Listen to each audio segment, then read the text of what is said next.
How you doing? Let me ask you a quick question. Do you sometimes have some confusion when you're trying to pronounce some English verbs in the past? Verbs like this one, all of this? Well, I have a good news for you, because after a few minutes of watching this video, you will permanently know how to pronounce all of these words in a very easy and consistent way. So let's get started. First, let me tell you some good news. If you're studying English as a second language, you're very lucky. Because if you were studying any other language, your main language, or French, Italian, German, Spanish, Portuguese, all of these kinds of languages, it makes it very difficult to practice, memorize, and conjugate, especially verbs. In English, we don't have this problem. For me, English is one of the simplest languages to study, at least compared with the other languages, because English simplifies everything. I think of English as a universal language because they took care of making everything logical and simple and predictable.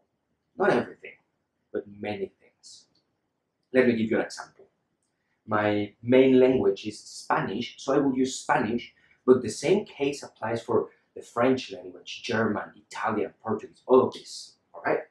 Let's imagine that a native English speaker is trying to learn the word jump in Spanish, which is brincar. So he or she goes to an English class, to a Spanish class, and the teacher says, all right, students, let's practice the word jump or brincar. Yo, I, brinco. Tú brincas. Él brinca. Nosotros brincamos. Ellos brincan. Which is, I jump, you jump, they jump, we jump. In English, it's the same word. In Spanish, you need to learn all of the variations for each of the pronouns, each of the I, you, he, she, it.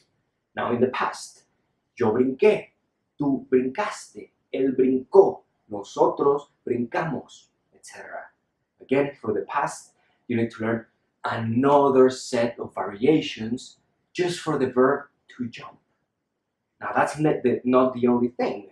There's another kind of past in Spanish and in all of these other languages. It's not yo brinqué, it's yo brincaba, which is for a different purpose of the past.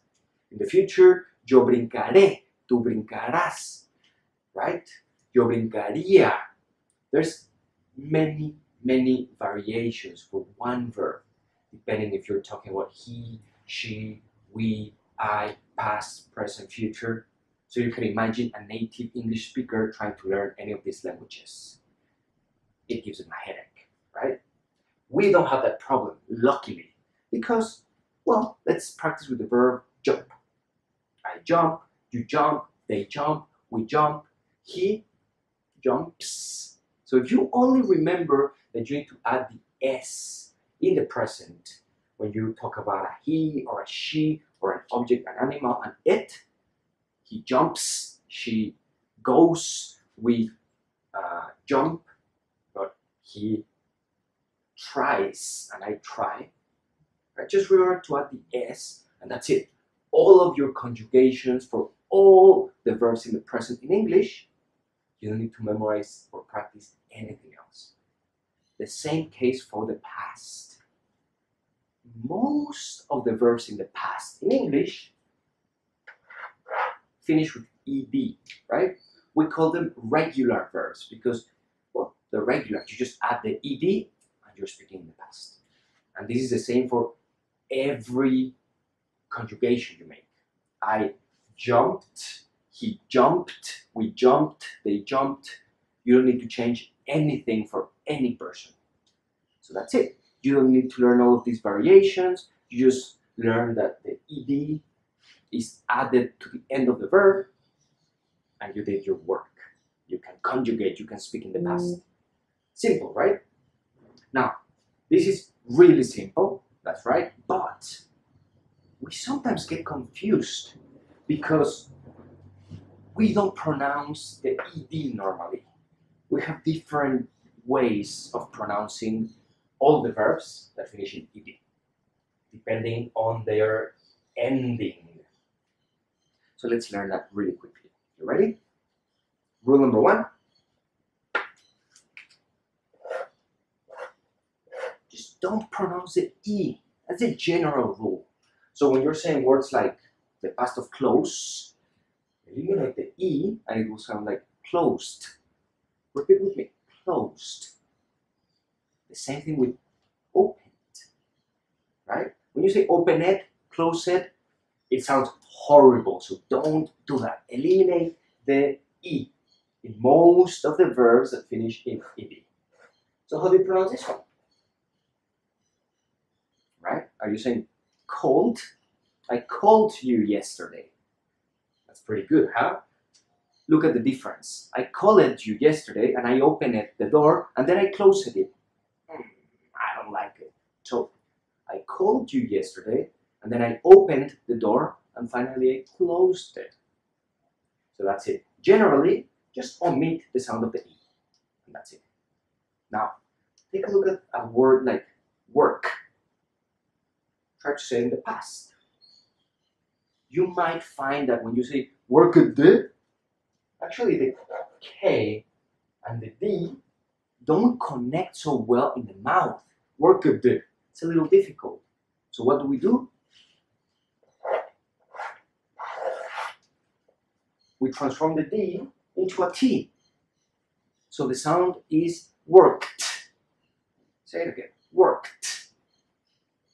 Good. If you're having trouble, don't worry. Pronounce the sound. That's the key sound for these words. Worked. Eliminate any E, eliminate any other sound, and just say worked. I'll try to say this one. Right? Cooked. Cooked. Simple, right? Worked, cooked. So, when verbs finish in K and you add the ED, the only thing you need to do is transform this ED into a T sound. Alright? What about this one? Can you say what you do? By the way, it's a D sound, right? Can you say what you do? It's kind of difficult, uncomfortable. So, what's the solution? You say it. Right? Watched. Watched. That's it. Watched. Jumped. Jumped. And changed. Right? Changed. This is a key sound in English. Now you know how to pronounce it, and as you practice it more and more, it will become a very natural part of how you speak. If you're having big difficulties saying this, well, here's an exercise for you. And you can do this in your car, when you're walking, when you're taking a shower, cooking, eating your lunch. Maybe not eating your lunch, you're preparing your lunch or anything. You can just try to make the sound and then you need to become really good in making these two sounds. And then when you can make it, let's make it more fluent. Let's make it easier for your throat, your mouth to pronounce the sounds. First say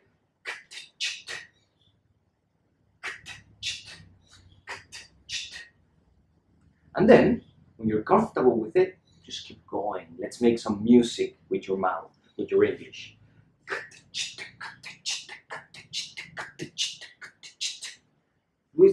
This will allow you to pronounce words like worked, watched, jumped, and changed very easily, right?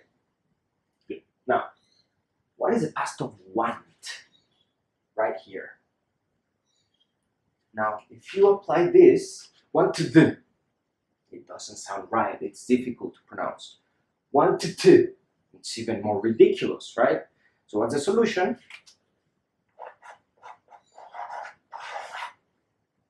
Look at the T. The T doesn't connect automatically with the D in your mouth. Neither with the T. Want to. It's impossible. So what you do is, now you can pronounce wanted. Wanted. Some people omit this T, wanted, I wanted to go or I wanted to go. Whatever is fine. But the important thing is that you will pronounce the ed. Just because the last letter is a T. Only in this case. Well, and also, needed to, not really, right? So, needed. I needed to go. I needed to eat. And I, try to say this word, and I visited my friend. Some people will say again, I visited or I visited, whatever you want. But you need to pronounce the ed. All right? Is it clear? So you can see it's very easy to pronounce all of the regular verbs or the ed verbs in the past correctly. As a general rule, just eliminate the e. Closed, opened, cold, played, right? If it finishes in a K, in a CH, in a P, in a G, you will find that it's difficult to say worked. So just change it to a T. Worked, cooked, watched, jumped, and changed.